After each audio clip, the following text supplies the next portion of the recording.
Hello, can I help you? Wait a second. First off, let me just say that if you are selling something, I'm not buying and I'm not interested. Alright, then if you're not selling something, then what can I do for you? Hold on a second. No, you may not come in. I do not know you, and I do not like strangers in my house. Now, please excuse yourself from my doorstep. Oh, what do you mean, no? I'll call the police. What do you mean I won't call the police? You are on my doorstep, refusing to leave, and you don't think that I would call the authorities to remove you? Kill you? Look, I don't know who you are or what you want, but clearly you've got some issues going on. But I cannot help. I am not qualified to deal with mentally deranged individuals. I do not know what drugs you are on, but please feel free to happily partake in them somewhere else. Now be gone with you. What are you doing? You can't just come barging into my house. You're really testing my patience here. And at this point, I'm pretty sure I'm authorized to use lethal force under the law, so if I were you... Hey, don't touch that. It's very old, antique. Yes, I own a lot of old things, but you cannot honestly tell me that you just barged in here to critique my furniture. And I swear if you start pitching me some refurbished company or what have you and hand me a business card, I will just have to kill you. What? Hey, get back here. I did not offer you the grand tour.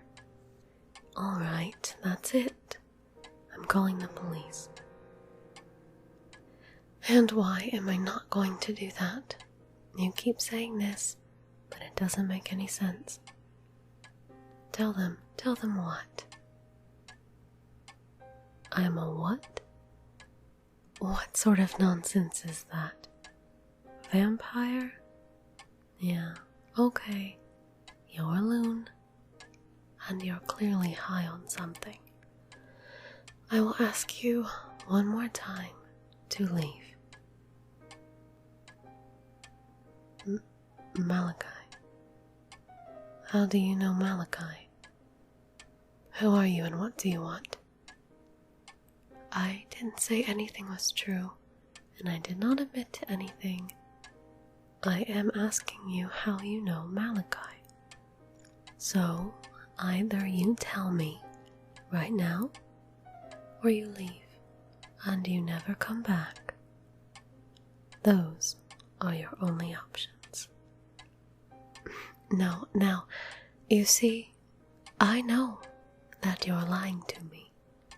I don't know why, and I don't know what good you think is coming from this.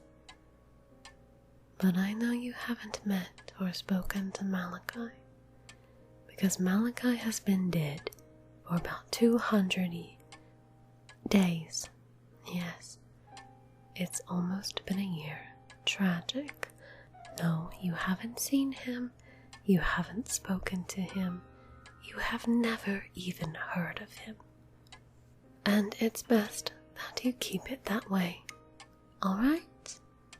Alright, so if you don't have anything else to offer, then you should go straight home and do whatever it is that you do, far away from me. Goodbye. Why aren't you leaving? I already told you, you have not met Malachi, and you should really consider yourself lucky for that. A dream. You had a dream of Malachi. And he told you to come to me.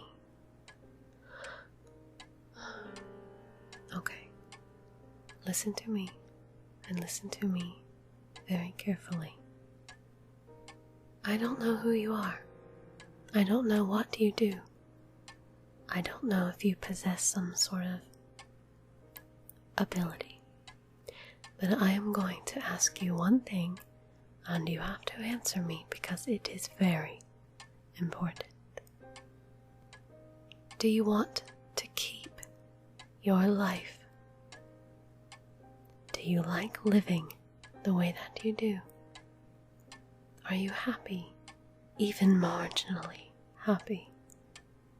Because if you do not drop this now, you won't be.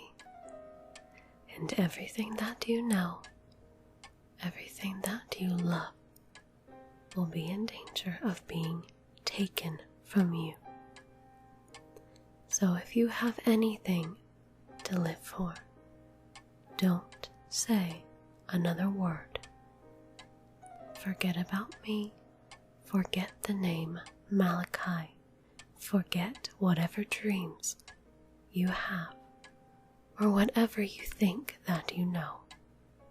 Leave and never look back.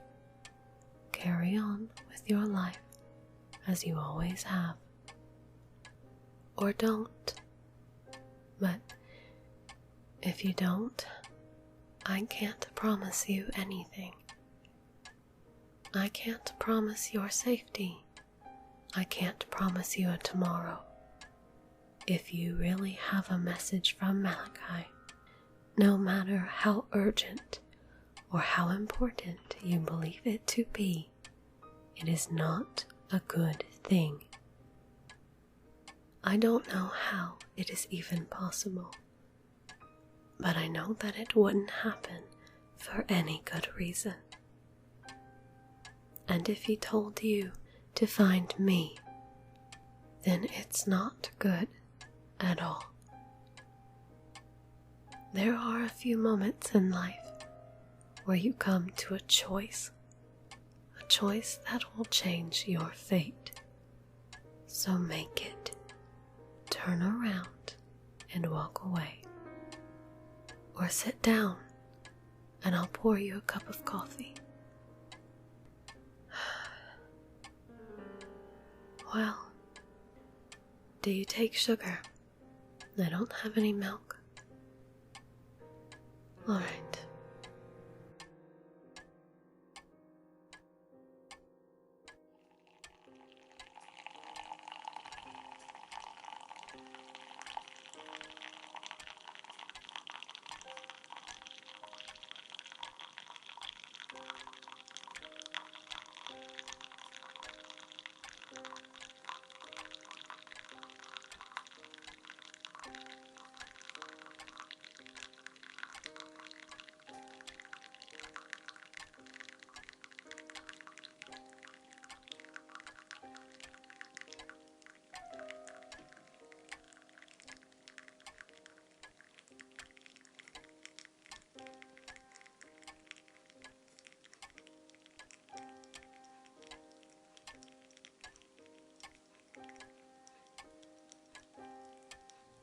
So, start from the beginning. You had a dream and you were in a garden. A man named Malachi approached you. And what did he say exactly? He told you that he was a vampire. And he told you that he was, what? Waiting in a place. What does that mean? Waiting for what? Where? It doesn't matter. Malachi was fond of riddles. But he is dead. That I know for sure. He told you to find someone. Someone who was like him, a vampire, and give them a message. And that was it? Then how did you know where to find me? You found my address in your phone. Okay, for now we'll go with it. But what's the message? He said he couldn't say it. But why not? A note on your bedside when you awoke. Let me see it. Ah, this writing. This language. It's... And there was nothing else. You had the dream, found the note, and that was it, other than my address in your phone. Very strange. I stand by what I said. Malachi is dead. That I do know for sure. So, I don't know who is pretending to be him and why. And I don't know how you're involved. I don't sense anything abnormal about you. You are human, right? I can sense that. Are you involved with anything supernatural? No, I didn't think so, but none of this makes sense. I need to think about this a little more. You need to go home, and you need to go on with your life as you always have. Don't show anything is wrong, and for the love of all that is damned and holy, keep your mouth shut. Don't mention anything to anyone. I'm going to give you my number. If anything weird happens, tell me about it immediately. If you have any more dreams, find anything out of the ordinary, or if you see anyone a little strange, a little too many times to be coincidence, tell me. And if I text you, I need you to respond immediately. I'm going to try and sort some of these things out. I'll be calling on you soon, so be ready. And be careful.